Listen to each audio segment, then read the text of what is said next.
Pop culture is more than just entertainment. It's a lens into society, relationships, and human behavior. I'm Grace, and here on the Grace Report, we dive into stories beyond the headlines. Whether it's reality TV drama, celebrity scandals, or royal family intrigue, I'm here to break it all down. What it means, why it matters, and how it reflects the world we live in. Join the conversation, share your take, and let's make sense of the culture shaping our lives one story at a time.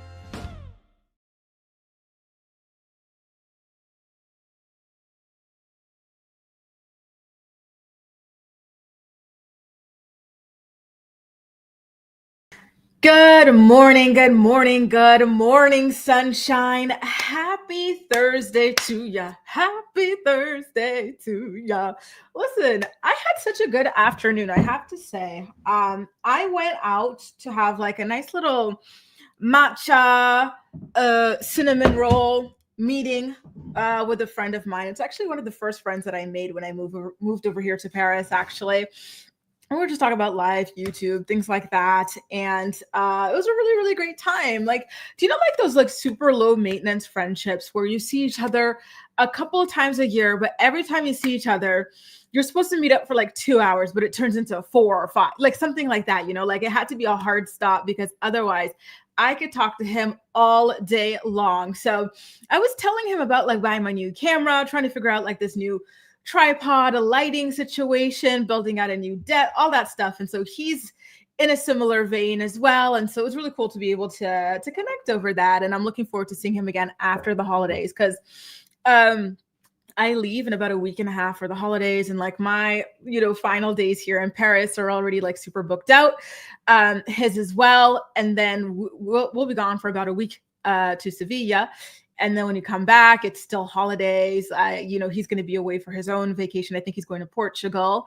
And he's either going to Portugal or he's going to Ibiza. I don't remember. He hasn't confirmed one of the two yet. He's still figuring it out. So it's going to be like a January thing, which is so crazy, right? But, c'est la vie. That's the holiday season. Ça se passe comme ça. That's the way it goes. Anyway, nice to see y'all here for today's episode of the show. We've got a hell of a lot to talk about, and I'm so here for it. I was hoping to take my hair out after the weekend because I got so many things to do, but I said, you know what? I am so over it. I have to go and do this tomorrow. I think Friday is the only day this entire weekend where I don't really have anything going on. So after I finish my morning report tomorrow, I think is when I'm going to take my hair down, do like a nice Ayurvedic treatment and everything, and then just let it breathe for a little bit. So I'm looking forward to that before getting new braids for my Christmas vacation. Anyway, nice to see y'all here. We've got Angie and Jamie who are not feeling well, and I really, really hope that everything turns around for you guys. I'm so sorry you had to go to urgent care. An ear infection, that sounds like an absolute nightmare. I really hope you feel well soon, Angie. And I know Jamie's been talking to us about not feeling well since yesterday. I'm sad it's still going, but I'm glad that, you're slowly, hopefully feeling better, boo. Get well soon, you guys. Honestly, this cold and flu season is not for the faint of heart. Also, good morning to Ronnie, Kahara, Deshauna, Venetia, Michelle, Amelia, Melissa, buenos dias, Chica, Kelly, Princess, K Minor, Evie as well. And Evie, Funky Dineva spilt that tea. We're going to get into that. I got the video of Funky Dineva spilling the tea and everything, okay? Good morning, Shelby. Good morning, Ona. Good morning, Gwen as well. And good morning, Jody. Good morning to Michelle. Who else we got in here? I love to try to get through as many names as possible. Good morning, Taj. Good morning to Snaps. Bunny, nice to see you back, boo. And hi, Cynthia. Hope you're doing well. Good morning. Good morning, Allie. Oh! We got a birthday. We got a birthday. We got a birthday. I love it. Happy birthday to you too, Snaps. What are you doing to celebrate your birthday? You know the deal. Come let us know how you're going to be celebrating. Happy birthday to you. And thanks for sharing your birthday with us here at the Morning Report. Let's go, you guys. Let's wish our boo, two Snaps, a happy birthday. Happy birthday to you. Happy birthday to you.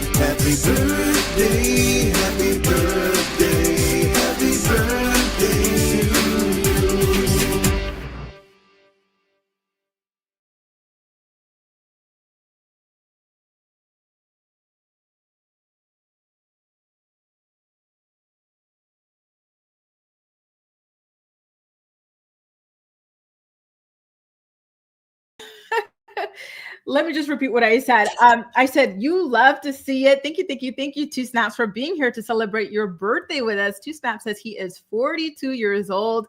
I just know you age like fine wine.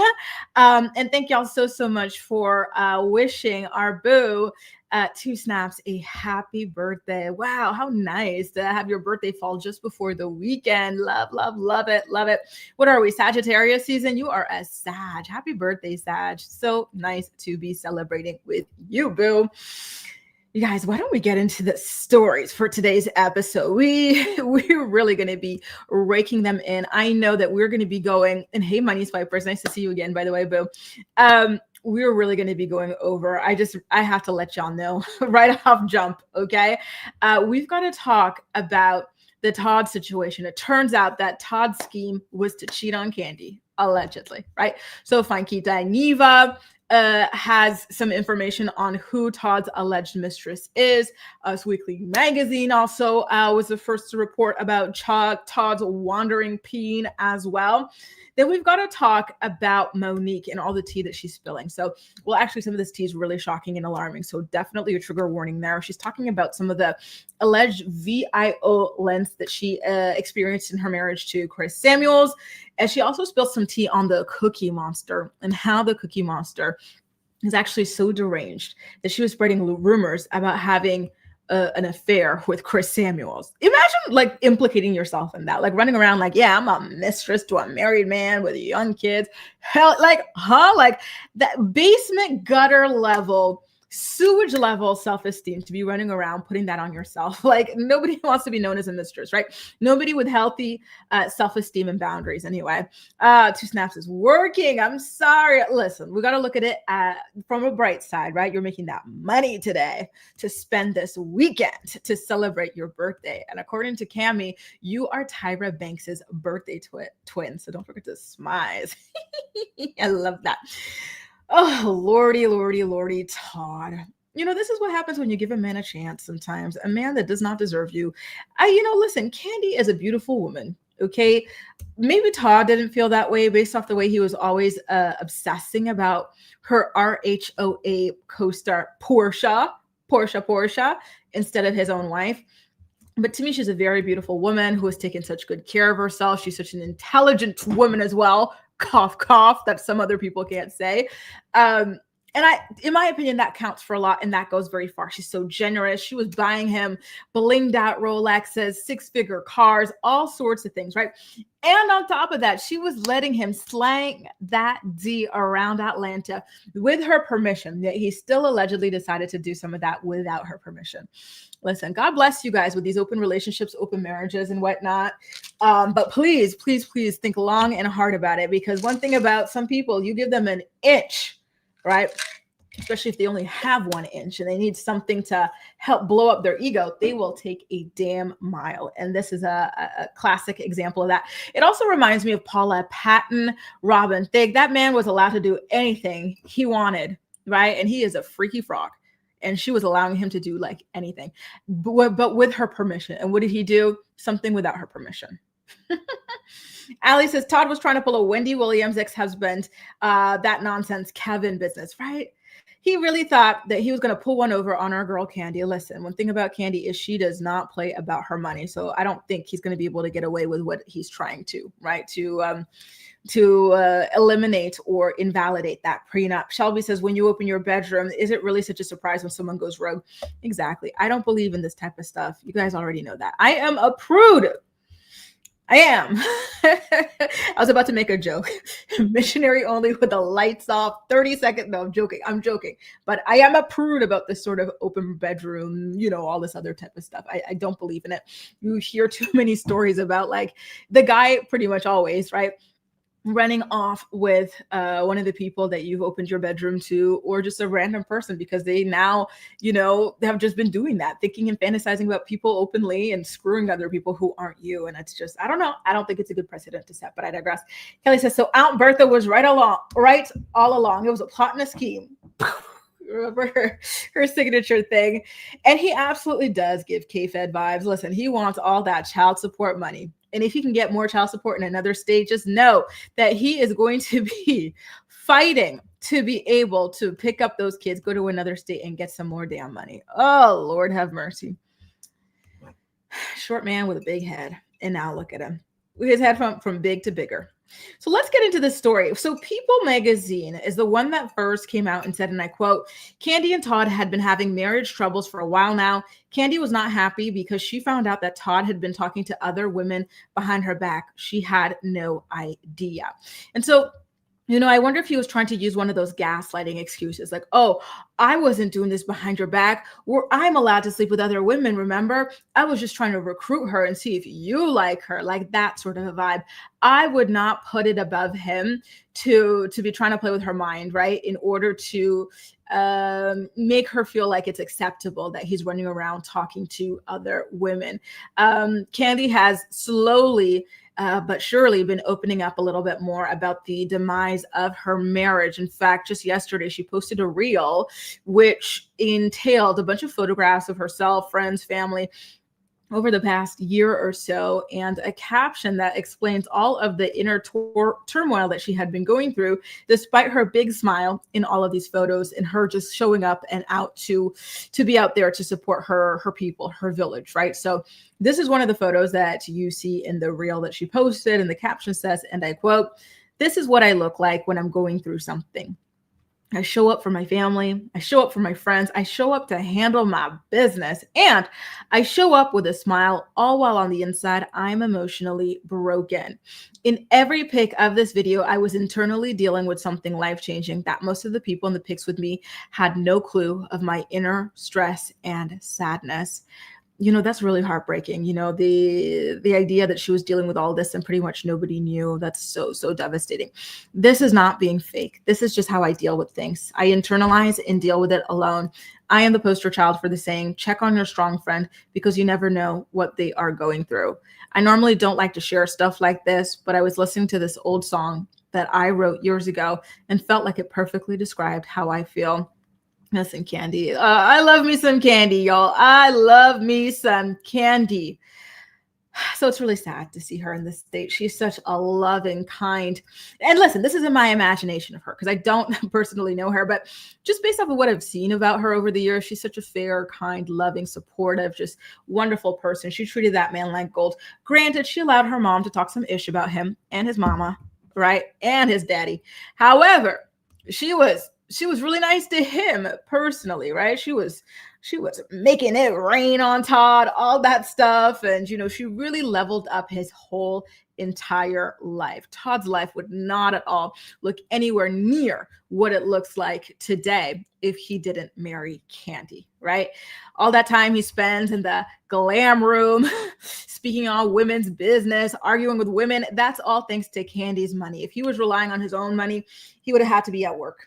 And to think that she gave him all of that, upgraded his entire life, everything, allowed him to screw other women with her permission and participation, and he still allegedly ran out there and cheated. Oh, that's crazy. Absolutely crazy. And Kayla, I do agree. It is kind of giving he cheated. I'm sorry, Kandi. I hate this for you, girl. I really, really do. Gwen says, heading into the bushes. Well, thanks for reading us from outside the bushes, B. And Gwen, and good luck to your cat. That sounds really scary, the IV fluids. East Awesome says, guys, Todd Tucker doesn't cheat. However, Marvin Tucker, his alias, does cheat all through the Atlanta street. Shout out to Big Portia for warning us years ago. And one thing about Portia is, to me, I see her like Giselle, people who just lie just to lie. You know what I mean? So I never saw her as trustworthy. But now the more stories that come out, the more I'm looking at Todd, or should I say Marvin, sideways, right? Because where there's smoke, there is some sort of fire. And this just isn't looking good. There's too many sources. There was the Us Weekly source. Now we're going to get into Funky Dineva soon after I get into some of you guys' comments. Shelby made a really apt comment here, and I want to know how you guys feel about it. She's asking, if you don't let people in, are they really your village? It sounds like an island. And I think that's a fair point, right? Not to judge the people in Kandi's world, right? Because I don't know, like maybe they would have been people who would have been there for her, rallied around her and everything, but it's just not in her nature or something like that to open up in that way, right? Evie says, looks like her mom sniffed out Todd from the very beginning. And I think so too. Do you guys think that she actually really saw him as a user, or she just saw him as a threat to her money? Because the Mama Joy is, truth be told, is the biggest user in Kandi's world, right? Like, she, again, is the woman who was allegedly opening up credit cards and everything in that woman's name, right? So I don't trust Mama Joyce either. Just saying. BY says, Kandi asked the court for a gag order, to prevent Todd from being using the media against her. I had no clue about that, BY. Thanks so much for the tea. Dang, I didn't know. Wow. So I wonder if she's going to try to get some of these divorce documents sealed or anything like that, because a lot of information is coming out through their own court filings, right? Because as of now, they are somewhat public. Princess says, I really don't know what she saw in him. Like, something seems off. I think it was desperation. Oh, Lord have mercy. It's so scary, right? Because when you watch the special and you see how badly this man did not want to sign that prenup, how he tried every single trick and scheme he could to get out of signing it, you go, why is that? It's not your money that's on the line. So why are you so stressed out about this damn prenup? Why are you so against it, right? You say you're not here for her money, yet you seem mighty concerned about it. Farrah says he might be able to get alimony too, right? And I think this is something that Kandi wrote into the prenup, that she didn't want any of the alimony stuff. She said, none of us are getting alimony. We're all leaving with what we came with. And then we're sharing everything that we made in the marriage. And I thought that the stuff that they did in the marriage, like the plays, the restaurants, all that stuff, I thought that they were somewhat lucrative for this man to be able to live a pretty decent life without having to do all this. You know what I mean? Like, that's so crazy to me that, like, he's open, like, you know, trying to chase after this woman's money. It's so sad. Star says, men never have pure intentions when asking for custody. It's always to get back, i.e. Tawanda's husband and my sister's dad. I do hear about this a lot. I hear a lot about, like, men asking for custody to kind of punish the mom, and then, like, not following through, not showing up to court, or maybe they'll have more time with the kid, or the mom will just say, okay, because they know that the man's going to turn back around and be like, actually, like, this is a bit too much work. You go ahead. You got this, boo, sort of a thing, right? Dime Piece says, I wonder how Todd got caught. That's a good question. I did hear a story about him getting a little bit brazen with it, having a woman on his lap in a hotel lobby or something like that. But don't quote me, because, again, that was just a rumor, and I can't even tell you where I heard that rumor. Princess says, I wonder if they have a clause that if you cheat, you don't get ish. I hope so. I truly hope so. I think every single prenup should have that, right? Because sometimes women cheat too, right? So I think anybody in a marriage, whatever, if this marriage is to fall apart because you cannot keep it in your pants, you're running around screwing other people and whatnot, you don't get a damn thing. I think that that is absolutely fair, right? Or you have to fork over a certain amount of money. Now, you guys, I did say that Funky Dineva put out a story or some teasers about what exactly is going on with Todd, the alleged mistress and everything. So go ahead. I've got a video clip. I want you guys to take a look. Keep on leaving your comments in the live chat. I'll be posting them up and getting back to you after the video. And don't forget to give this one, the stream, a like if you're enjoying it, okay? Catch you on the flip side. Let's do a couple things. Y'all can stop it with the Todd got somebody pregnant rumor. Todd had a vasectomy very early on in their relationship. Okay. That's a little bit of tea. I don't know if I was supposed to tell that or not. Todd ain't got nobody pregnant. Nah, Todd was around somebody's house. Okay. And I got her pictures. I know where she stay. And I know her name. But I don't want to bring no extra stress and duress around Kandi house. So I'ma hold it. Her name start with an H. You home wrecking whore. Because I want you to know I know who you is. And here's the thing. If I know who you are, and if the information got to me, it's only a matter of time. I'm giving it by next Wednesday before your face is plastered all over the internet. So, Miss H, You might want to get your ducks and your story in a row, because the way the internet is finna come eat you alive over Kandi Burruss, you gonna wish you never even winked at that man. Okay? Now, out of respect, with a K and not a T, out of respect, I ain't gonna want to be the one to break it, because I don't know what all going on around them people's house. And I don't want to add no extra stress around this lady house. Plus, I already done broke the internet this week. I don't need to break the internet no more. Let somebody else break it. But the people is saying Kandi reportedly discovered that Todd was communicating with women behind her back before filing for divorce, and she had no idea. And the headline, according to the way the information done flooded out my email box, the headline ain't lying.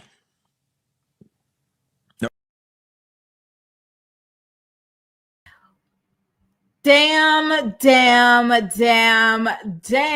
y'all. So there you go. More people coming forward and accusing Todd of having an affair on Kandi. So I saw a comment. Let me go pull it up, okay? Evie was asking if it's Hazel. I guess you mean Hazel E from Love and Hip Hop. I would hope not. But them royalty streets are very narrow. So sometimes you might have to run into some people you know, right? I would hope not. I do remember seeing Hazel E's name pop up recently about her own breakup or something that she was going through. So I don't think that she would have been the one with Todd. Correct me if I'm wrong, but isn't she going through some kind of marriage divorce stuff of her own or whatever, and in her own kind of entanglement to where she wouldn't have time for Todd? But I'm not sure. Maybe, I don't know. But listen, there's so many names that start with the letter H. There's Hannah, there's Helena, there's Helga, there's a lot of names that start with a letter H. So it really could be, anybody. East Awesome says, Todd doesn't have anything to lose. He agreed to take on half of all of the debt from business losses, and all but one restaurant shut down. Todd will need premarital assets to break even. For real, this MFing scam. Well, you know what? That is a good point. The restaurants have been shut down after dealing with their own fair share of lawsuits prior to shutting down. I didn't know that he had agreed to take on like the losses and could have had to come out of pocket for that. Just based off the image that Kandi has been presenting, I see as a really generous person who would have just paid all that stuff off, knowing that Todd ain't got it like that, you know what I mean, to be paying off those debts. But we'll have to wait and see as this stuff plays out in the divorce. But it's a very, very interesting theory. East also says 3+ closed restaurants equals tons of debt and on large expenses. Todd's net worth is $400K. And I do agree. If he had to take on like those L's on his own as well, or his own fair share, that could be a lot. But don't forget, like restaurants, I believe they are LLCs or whatever. So like, listen, I don't know how these things work in the US, but isn't there a way to structure these sorts of businesses so if they go bankrupt or if they fail or whatever, it doesn't really impact you that much. You're not having to go pay out of pocket like completely or anything like that. Y'all let me know, okay? Another comment from East was about how Todd had it made: unlimited threesomes, room and board. He only had to pay utilities, unlimited access to small business investments, paid nanny, lavish vacations. He was living the dream. Exactly. He does not know how good, he didn't know how good he had it. And he is about to find out, especially if he fails at getting access to Kandi's money, right? Her premarital assets and everything. If he fails to get access to that, he's going to feel it real hard. Right? That loss of Kandi and her wallet. Bunny says, Kandi was too nice to Todd. I would never indulge a man like she did with Todd. She gave him money, cars, and trips alone. His birthday gifts were extravagant. And I agree. This is the hard part. When you as a woman make it to a particular level in life, right? Like, and you're trying to date, you're trying to find love and everything. Like, it's hard to find somebody on your level, right? And then, you find somebody who's got like some level of success, but it's not on your level. And so, unfortunately, when you get into those kinds of relationships and dynamics, you're the one who has to come out of pocket to kind of compensate for the income disparity between the two of you guys, which is brutal. It's brutal. It really, really is. Honestly, I feel for her. I truly, truly am heartbroken for her. She seems to be going through it. You never see or hear her talking about her emotions on this level, and she is letting it all hang out right now. I think that once the divorce finalizes, she is going to do like a speak on it sort of episode to really dig into what happened without sharing too much information, right? More H names, Helen, Hillary, something. There are so many H's out there. I hope it's not. I hope it's not Hazel E. Oh, okay. Y'all are saying Hazel, who was on RHOA. I do not remember a Hazel on RHOA. I'm gonna have to go ahead and take a look at that. Okay. I should listen. I'd be singing that too. Because what do you mean? I let you do anything you want. And you still manage to find a way to cheat. You know how hard it is to cheat when you have permission to be screwing other people? Like, you have to go very far out of your way to disrespect somebody on that level. You know what I mean? And so if that is the case, then I am totally, totally behind Kandi deciding to like call it quits with him, because that is some serious BS. Because what do you mean? What do you mean? You can do pretty much anything, and you're still gonna play me. So Hazel, I'm seeing, is that she's married to an NBA player, Draymond Green or something like that? That's the one y'all are talking about? Hang on, let me share my screen. Okay, you guys, listen again. This is me breathing a sigh of relief because I am happy.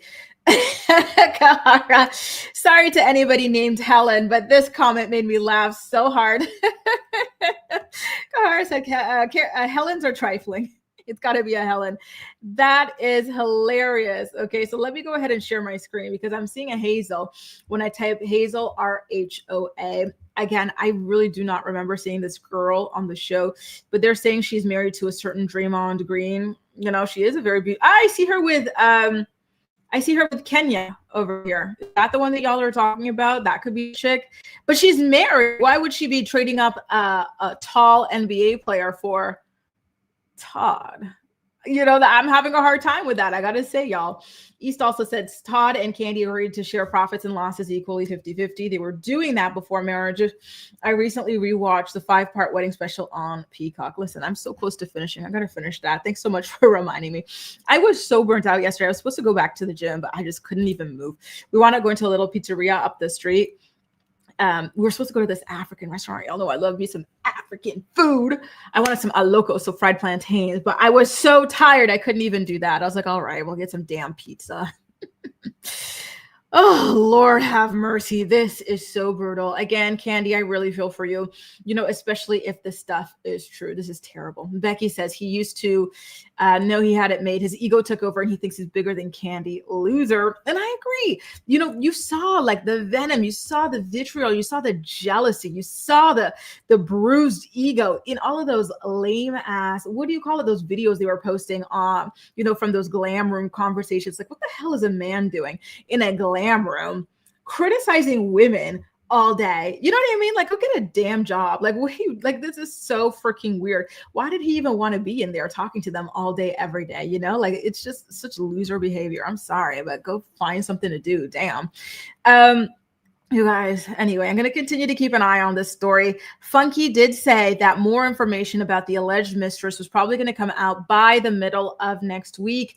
So stay tuned. We will eventually be finding out who this alleged mistress is, okay? Trust and believe. One thing about that internet is they know how to find anybody. Even if you just show like a little corner of your pinky nail, someone will be able to track you down and find out everything about you, including your blood type and your social security number.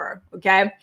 Now, speaking of mistresses and whatnot, why don't we get into Monique Samuels from the Real Housewives of Potomac, right? She's everybody's storyline. Everybody wants to rile her up about her ex-husband that she does not care about for a storyline this season. And I love that she's truly letting these people know she does not give an F. Which poor, unfortunate soul is about to be lured into, the world of Chris Samuels, right? She's already seen and lived it all, and she just doesn't want anything to do with it anymore. So she has a book that's coming out January 4th. It's called Love Letters from Versions of Myself, right? And in that book, she talks about how Chris snatched her up one day and choked her, right? And a bunch of other things. So I've got a video of her promoting her book on Page Six's podcast. Well, actually, I've got 2 clips that I want to play for you. And then we're going to come back and talk about it, okay? Here goes. OMG. Like it's gotten even worse. And what's interesting is I stayed pretty quiet and I tried my best not to bash because I didn't want it to affect our co-parenting. And he got to the point where he started saying very inappropriate things to the children. Wow. He told the children about the video that y'all saw. Mm-hmm. He actually described it to them. And I'm like, why are you telling, at the time they were 11, 9, and 6, why are you telling children these things? Crazy. Yeah. Twisting the narrative of why the marriage ended, made it like, oh, your mom was having an affair and she was cheating. And No accountability, sir. Listen. Like, because, you know, it's one thing, like, you took accountability for why things maybe on your end. Right. But he hasn't been able to face the fact that you talk about the lack of affection, Right. the lack of intimacy. There was even one part in the book where things did get physical that you Yeah. described on one occasion Yeah. in the book that felt scary, but witnesses were there Yeah. to actually see him basically lift you up by Yeah.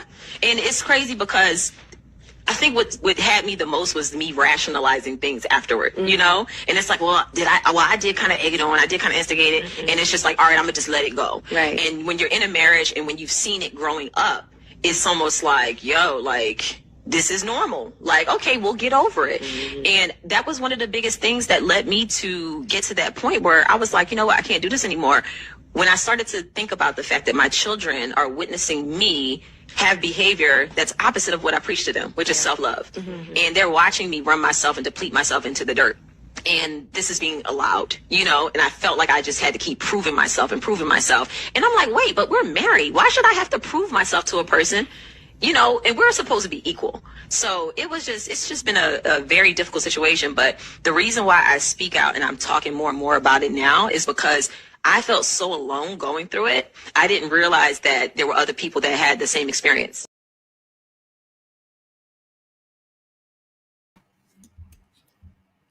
So there you go. That is some information that you're going to be reading in its entirety in Monique's book when it comes out in January. I do think that I would like to get a copy and read it for my channel members as part of our book club. We should be finished with the book that we're currently reading by then. So that could be very, very interesting for us to get into because that entire story is so shocking. You will really never know what people are going through behind closed doors, right? Because when you look at this couple from the outside, you go, damn, she is stunning. He is rich. He seems enamored with her and all this stuff. And you think that all is well, but no, all that glitters is not gold. And sometimes what's really going on is worse than you can even begin to imagine, right? She's also saying that Chris and Cookie are the people that were leaking that video of her hugged up on her former co-worker from the radio and whatnot. She said that she had sent that video to a friend who is no longer a friend, and then it got in the hands of Chris and another girl that she doesn't really trust, and I think that that's Cookie. And she said, speaking of that video, Chris would use it. He showed it to the children, said that the reason that he and Mo are getting divorced is because Monique cheated, all sorts of things. He really, really maligned her in front of their kids and whatnot, which is a terrible thing. And yeah, I really feel for Monique. I do also want to get into the part where she talks about Cookie and the weirdness of Cookie. But before I play this clip of Monique exposing Cookie's lies, her running around claiming to be Chris Samuels' mistress, and that Chris is only with Monique for their children, I want to remind you that Monique also exposed other lies that Cookie had peddled in the past, including the fact that she is the daughter of like a famous go-go artist or disco artist or whatever it was. Like, you know, it's somebody who allegedly just lies for the sake of lying and typically to be associated with celebrities. So let's go ahead and get into that clip and we'll talk about it on the flip side. And don't forget to like this stream if you're enjoying today's episode of The Morning Report. You So probably love to silly. see that because she was pointing at Cookie, right? She was. You really don't. You don't like Cookie. We don't. It's yeah. not that I don't like her. I don't trust her, and she is a person who I cut off along with my ex-husband while we were still married. So she was spreading all kinds of rumors saying that she was having an affair with Chris years ago. Is she? So What? Chris, yes. So Cookie. Chris, yes, and she told He's in the cookie people- jar. Wait, so she made that up? There was no truth to it? So she was telling people that she was having an affair with my ex-husband, who was my husband at the time. And she said the only reason he was staying is because of the kids. She would tell people these things. And then we found out. Me and him called her, put her on speakerphone, and we said, listen, we're not fooling with you. We just had a crazy situation with a former friend, and the people who have told us this are credible people. We don't know why you're saying this, but we're done. So to my surprise, I come around and they're like, yeah, Chris and Cookie. I'm like, wait, what is happening? Like, was Why it is he surprising talking to to her? you that he still messes with her? Yes, Yeah. I was completely caught off guard, and I did not know. I didn't understand how this connection happened again. Yeah. And then everybody's like, why is Chris calling Cookie? Why? I don't know.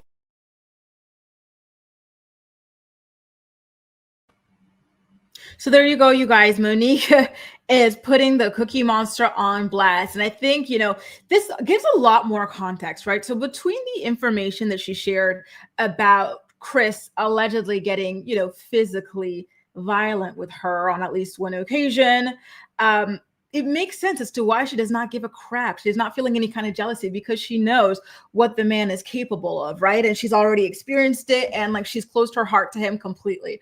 And so now I'm really understanding like why she doesn't care, because oftentimes when people are going through divorces or this or that, like, yeah, it still sucks because this is somebody that you spent so many years of your life with. This is somebody you shared children with. This is somebody that you really thought you were going to be with forever. So even if like, it's over, you file these papers and all that stuff, there still is something in your heart that hurts when you hear that they've moved on or this or that, right? But in Monique, we're not seeing that at all, right? She could not care any less. And now I get it. I believe every single word that she is saying about this man and what he is capable of. And that is such a terrible, terrible thing to have experienced. And I'm so devastated for her that that's something that she has allegedly experienced, in her life, in her marriage, in her relationship. Absolutely devastating. And so it also paints more of a clearer picture of the conversation that she had with Wendy on the show when she's talking about Cookie Monster is a damn liar.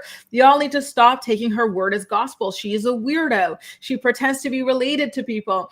And now we're finding out she also pretends to be the mistress of people. She wants to be with Chris Samuels so damn bad.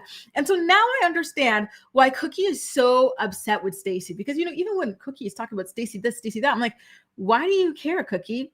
Why do you care? If she's dating Chris, shouldn't that be like a nice thing for you or whatever? Because aren't you supposed to be Chris's friend? And that's his girl, aren't you? You know what I mean? That's weird. And you don't like Monique. So shouldn't that be nice that her ex moved on and, left her in the dust? Why are you so upset? Why are you calling her funky? She said you're funky ass or smelling. She essentially called Stacey smelly. And I was like, why? Why is she so triggered by this woman? And now it all makes sense. She wants to be the one getting folded like a pretzel by Chris Samuels. And it's maybe not happening, right? Can I ask you guys, do you think that they at least slept together maybe once or twice or something like that? Because here's one thing. Okay, maybe Chris has a public type, right? Monique and Stacey, they're both very tall. They're both very slim ladies and whatnot, whereas Cookie is more of a juicy lady. So do you think that it is possible that he and Cookie have hooked up, and that's why she's got such, strong feelings towards Monique and towards Stacey, but it's not something that has come out publicly? Because to be honest with you guys, again, even though Cookie doesn't look like Stacey and doesn't look like Monique really, I wouldn't be surprised if the two of them did indeed hook up at a certain point, right? And that, it caused her to have such strong kind of feelings that just do not make sense otherwise, right? So East Awesome says, guys don't have a type in private. And that is absolutely true, right? So I would believe if Cookie were to tell me, listen, girl, I let him clap my cheeks, I'd be like, oh, girl, go ahead. I would not think that she's lying, even though she's supposedly some sort of a pathological liar. Because one thing about men, they want to get down. They want to get down. So why not? Right? Stacey is competent. Yes, it feels like that. It reads like that. Because when you think about it, what has Stacey done wrong to Cookie for Cookie to be so upset? There's literally nothing there. So now hearing that she has been trying to become a girlfriend to Chris, or maybe even more, it makes sense. B Chocolate says, in my opinion, Monique is the most beautiful on all the housewives across the franchise. She's stunning. She really is. In my opinion, she's the most beautiful one on RHOP and definitely amongst the most beautiful of all the housewives. She is stunning. Truly, truly, truly stunning. Face card has never declined a day in her life. And exactly, SW. All of this. So it's so nice to see the interviews. And I have to get into the after show. I know y'all have been telling me, East and everybody has been telling me to get into the after shows. And I think that that'll continue to kind of paint the picture of the stuff that's missing from the show. They only have so much time to push the storyline along, right? So it's nice to get that sort of added context. And see two snaps, not even a Monique fan, but he says, he says that, you know, there's no reason to believe that she is a liar. Bunny says, I'm confused. I thought Chris Samuels wanted to go to war with Giselle because of the cheating rumors. Why would he show photos of Mo cheating to his kids? Well, because that would be, the cheating rumors were that, yeah. Well, that's a good question, actually, right? It was the paternity of the baby that was called into question when that was obviously Chris's baby. So I think he didn't like the fact that Giselle was like disgusting enough to go to TV with this particular story, right? Because the trainer that Giselle was accusing Monique of cheating with is different from this co-worker from the radio that was in that video. So I don't think, you know, and they were in a good place. They were happy. They were still married. So of course he didn't want that kind of rumor out there, especially the paternity of his newborn baby. I would definitely say that might be the reason. Ronnie says Cookie and him deserve each other, period. Well, actually, no, nobody deserves, in my opinion anyway, nobody deserves, you know, somebody who beats other people, but Cookie this is so embarrassing for you, girl. This is so embarrassing for you, girl. Like, really, Kristen, like, come on, a married man. She does kind of look like her, doesn't she? You know, and she's so thirsty. She's trying so hard to encrust herself in this sort of like group and everything like that. And it's just, they're using her for this particular storyline and they're going to discard her. And she just doesn't realize it yet. I think that her only true friend is Karen Huger, because those two girls actually do hang out off camera and everything like that. Whereas with the others, it's just about getting that tea on Stacey and Chris Samuels. And again, they have no connection to Monique. They've got no connection to Chris Samuels. That's why they're going through Cookie. So why the hell do they care so much? Somebody please help me understand, right? BY says Ashley tried to activate Monique to attack Stacey. Ashley is dangerous. Exactly. She does this all the time, you know, and she is behind Sesame Street, popping Kiana with that glass as well. Like, she's always doing this and playing dumb, you know, and then she'll be like, oh, I had no idea. I can't believe things escalated to that level. Girl, you've been pushing for it so hard. This is your friend. And if they're really friends and close the way that Ashley wants us to believe, why are you trying to like trigger her over like her ex-husband who allegedly beat her? Like, you know what I mean? Like, it just looks really bad on Ashley any way you slice it. And so I would love to see her try to explain her way out of this one.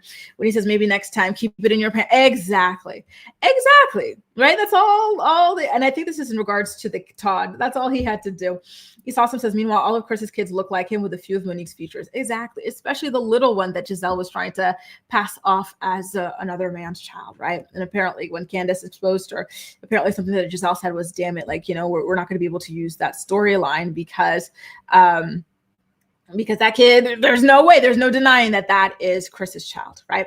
By the way, you guys, speaking of channel members, again, I do have a channel membership section where I do exclusive videos for my channel members, and we mainly read books. So teen mom memoirs and stuff like that. And I'm going to be getting Monique's book as well so that we could read it together. It comes out January 4th. So if you guys would like to be there for that book club, please feel free to join the channel membership. Okay.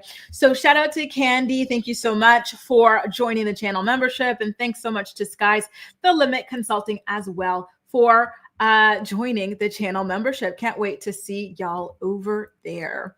Now, you guys, what else do we have in terms of stories? By the way, Minnie says she was sick last week. Oh God, y'all are really going through it. So sorry, you guys. Get well soon to you all, okay? East Awesome was talking about Afghani food. It is so good. Listen, I love me some Middle Eastern food in general. Afghani food, Turkish food. I love Iranian food. The rice is to die for. All of it is so good to me. I mean, yeah, in my opinion, right?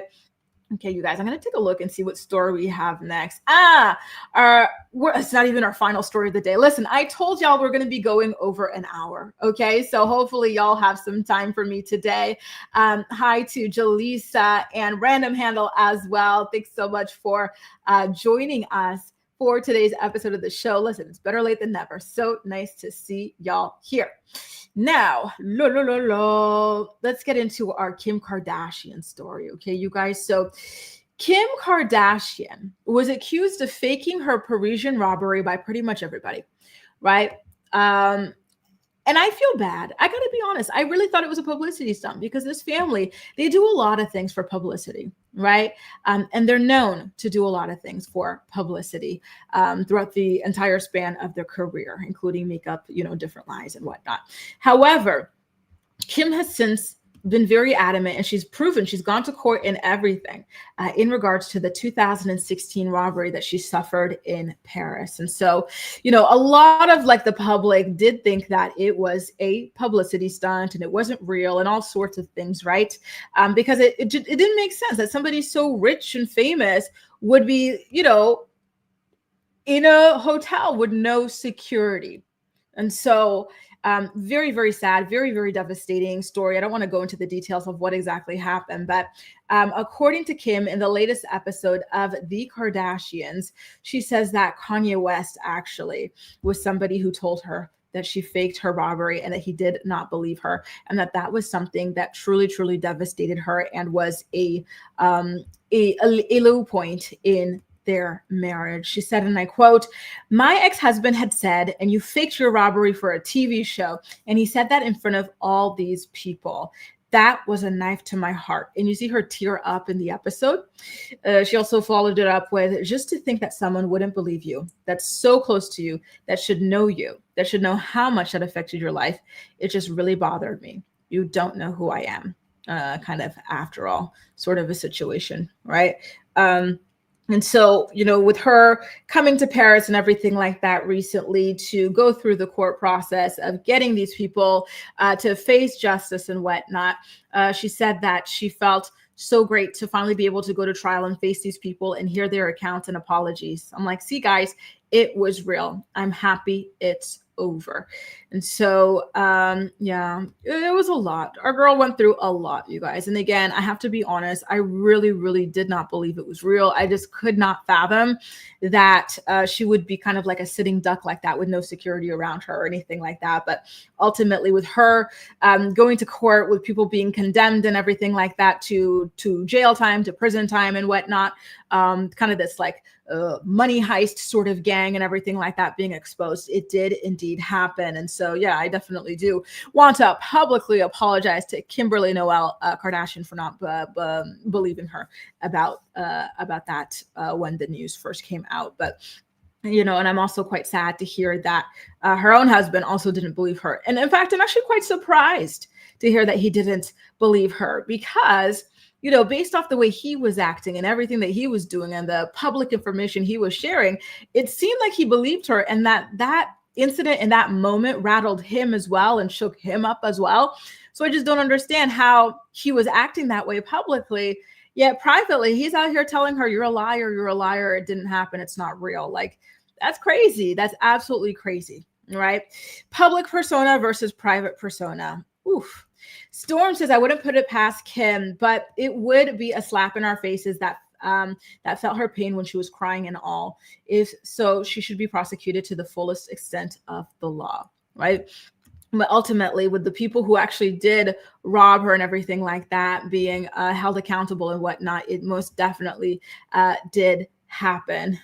I didn't know she wanted to let them off. I thought she was trying to get them, sentenced as much as, to the longest prison time possible. Bonjour, Ramster. Nice to see you. Et j'ai hâte de te voir dans le playback posse. Two Snaps is not a Kim Kardashian fan. Ali says all she does is lie. Womp, womp, womp. Jaleesa says, I think he believed her when it happened, but now he's insane. Well, that's a good point, Jaleesa. Maybe that's it. Because I'm like, am I misremembering things? Because I specifically remember Kanye wanting everything to change. He wanted everything to be minimalistic. She had to stop stunting on the gram, showing off the bling and stuff like that. She wanted that too, but he was really adamant about it and whatnot. So I guess, yeah, maybe this is one of those other things that has changed along with his own mental health and whatnot, right? Poor Kim. That must have been absolutely terrifying. Truly, truly terrifying. Like, I can't even begin to imagine. Now, you guys, yesterday we got the breaking news about season 3 of Love is Blind couple Brennon and Alexa Lemieux decide. Why am I pronouncing it like that? Lemieux. Their last name is French and it means the best. So they announced, Alexa announced on her Instagram that the two of them would be going their separate ways. And we've got some more information as to why exactly that is. Some people have pointed out how interesting it is that he's the one who filed for divorce, yet she's the one who took it to the gram to go ahead and control the narrative and to get ahead of the story. I'm really curious about what it is that you guys' take on this situation is, okay? So for those of you who didn't get to see the video, this is the announcement that Alexa had posted on her Instagram. It says, and I quote, after much reflection and many heartfelt conversations, we've made the difficult decision to end our marriage. This choice was not made lightly, and it comes with a great deal of care, respect, and appreciation for the time we've shared. We entered this relationship with love and optimism, and we leave it with gratitude for the experiences that shaped us and the growth we each gained along the way. While our journey as a married couple is coming to an end, we remain supportive of one another, devoted to our daughter, and committed to navigating this transition with compassion. We kindly ask for privacy as we move forward and focus on our individual paths while keeping our precious daughter as our top priority. Their daughter's name is Vienna, and she's just about 1.5 years old now. So over there in the comment section, you see Colleen, a fellow Love is Blind season 3 divorcee, sending her love and support to Alexa during this difficult time. I have to admit, I was quite surprised when I saw this divorce announcement because Brennon seemed absolutely enthralled with her, truly, truly enamored. And she seemed happy to be up on that pedestal and whatnot. So I just never really saw this relationship breaking apart, especially after how long they had been trying to conceive and whatnot. They've just had their baby, and so I thought that this was it for them. They were going to be happy, a nice, happy, beautiful little family. And so to hear that just so soon after, all of a sudden we are getting a divorce announcement. Well, now we've got some more information about why exactly they are divorcing, right? I don't remember if it's People Magazine or if it's Us Weekly Magazine. They said that in Brennon's court filing or his petition for divorce, he claimed that the marriage had become insupportable due to a conflict of personalities that prevent any reasonable expectation of reconciliation. And he also requested to keep any of the assets that he had before going into the marriage as well. He wanted to come to a written agreement with Alexa in regards to the custody of their daughter, Vienna, and the child support regarding Vienna. And the exact quote from the lawyer in the filing says, if such an agreement is made, Brennon requests that the court approve that agreement and adopt it as the court's order. If such an agreement is not made, he requests the court to make orders for conservatorship of, possession of, access to, and support of the child. Possession of the child is crazy, though. I didn't know they were calling it that. Damn. All right. So on the show, we saw that prenup was a topic of discussion because Brennon came from a regular family. People say working class or this or that, but do y'all remember Brennon's house on Love is Blind? I actually think his family had money too. That was a big, beautiful, stunning farmhouse. I don't think it's cheap, right? I think he and his family are just not ostentatious the way that Alexa and her family are. However, they got that money too. right? So yeah, a prenup was a topic of conversation. Brennon told Alexa he was willing to sign it. Just tell me what it is. I'll sign it, right? But Alexa said that she just didn't want one at the end of the day. So listen, I don't think this is going to be a messy divorce. Again, Brennon seemed to adore Alexa and whatnot and not want to be in it for the money. I actually believe him, unlike Todd. However, so yeah, that's why I want to say that I think that this divorce is probably going to be like everybody leave with what they came with. It might be the custody situation that's a little bit more complicated. However, we're going to have to wait and find out. Okay. So I am going to keep an eye on this and see how things continue to pan out. By the way, can you guys remind me what city they filmed this in? Brennon and Alexa, Colleen and Matt. Where were these people living? What was it like? It wasn't Seattle. Brett was Seattle, right? Let's see what we've got. BY says, I've stopped watching Love is Blind. I think that show is toxic. Don't say that. I'm starting Love is Blind Italy. I got to be honest. I have a little bit of Love is Blind fatigue, but I have to get through it. Jaleesa says, have you guys seen Taylor Swift and Travis? Never fought in 2.5 years together. I don't know why celebs loves claiming that. George Clooney says the same with his wife. I'm like, really? You got twins. You've been together for like a decade and you've never argued. Cap. Cap. Just saying. Ronnie says it's interesting because they seemed really happy. They really did, right? You know, it really goes to show all that glitters is not gold. I feel like that is the theme of today's morning report. I feel like I know it's your like typical username, like B4, like the letter B and a couple of numbers. Yeah, B442, I think, right? I don't know why it's showing up this way now. I feel like Alexa and Brennon had socioeconomic class and compatibility on the show. I think so too. Can I be honest? I don't know why, but I get scammer vibes from Alexa and her family. Her dad was sued out the wazoo over a bunch of like fraudulent business dealings and messy business stuff. I don't believe their money is as long as they want it to be, you know, or they want us to believe that it is. So I don't know, right? And like I said, Brennon's family, they seem to have money. It's just that they're a lot more subtle and whatnot with it. So I don't know. I'm really interested. Like some people, they just want to look like they have money so much, right?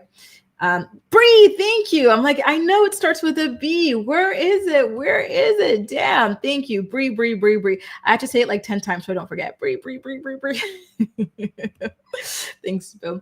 Star says, these stories reiterate to me to enjoy being happily single. Glad I never settled. And I love that for you, girl. I love that for you. And it's true. You shouldn't settle, you know, and this is sad though, because he was really giving our girl princess treatment, right? Like he seemed to really, really adore her. So I wonder what went down. Listen though, her personality is shit. Okay. I'm not going to lie. Her personality is terrible. It's atrocious. And he seemed to kind of like morph himself to kind of like be acceptable to her and her world of like wannabe Kardashians and whatnot. So I do wonder if like he got sick and tired of it. At the end of the day, he's a simple man, right? With his own set of values. And so maybe they just didn't mesh after all. And like when you have a kid and you think about like the way you want to raise that kid versus the way the other person wants to raise that kid. And you go, oh my God, what the hell was I thinking? We have completely different viewpoints. Like no, I don't, you know what I mean? Like, I feel like there was a certain ick that suddenly hit. We are not coming for Princess Henry, Meghan Markle. No, what are you talking about? Influencers lie so much. They should know they'll be found out eventually. Kim Kardashian. Oh no. Listen, Meghan Markle is a queen, the queen of all queens. She is not a liar. Take that back. But he says modern diamonds have engraved serial numbers. Where are the diamonds? Ooh. I literally have no clue. I wish I knew. Listen, I have not kept up with the show as much as, the whole heist thing as much as I should have.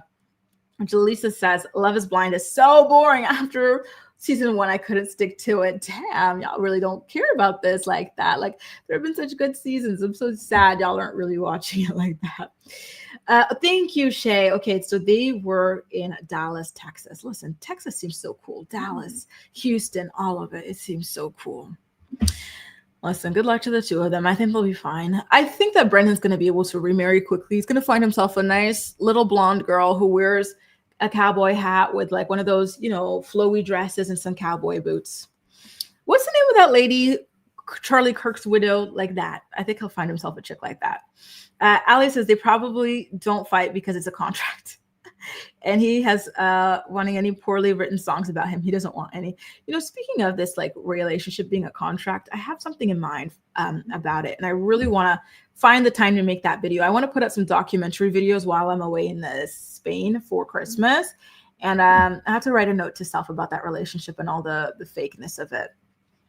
SW says, maybe he saw that and wants out. I think so too. I think, you know, sometimes you can just get the ick. You see the values that some people are, you know, that somebody's imparting on your child and you're like, oh God, what the hell is this? You fight about it. They're not budging. You're not budging. You know, like maybe somebody wants to spank a child, the other doesn't, you know, that type of stuff. Like, or somebody wants the kid to be so looks focused or so vapid and the other one doesn't, like this type of stuff, right?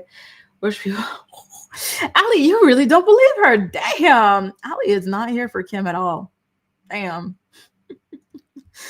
Oh, Lord. Anyway, you guys, listen, I have had the best time chatting with you. Thank y'all so much for being here for another episode of The Morning Report. If you enjoyed today's show, please don't forget to go ahead and give it a thumbs up so YouTube knows you enjoy my content.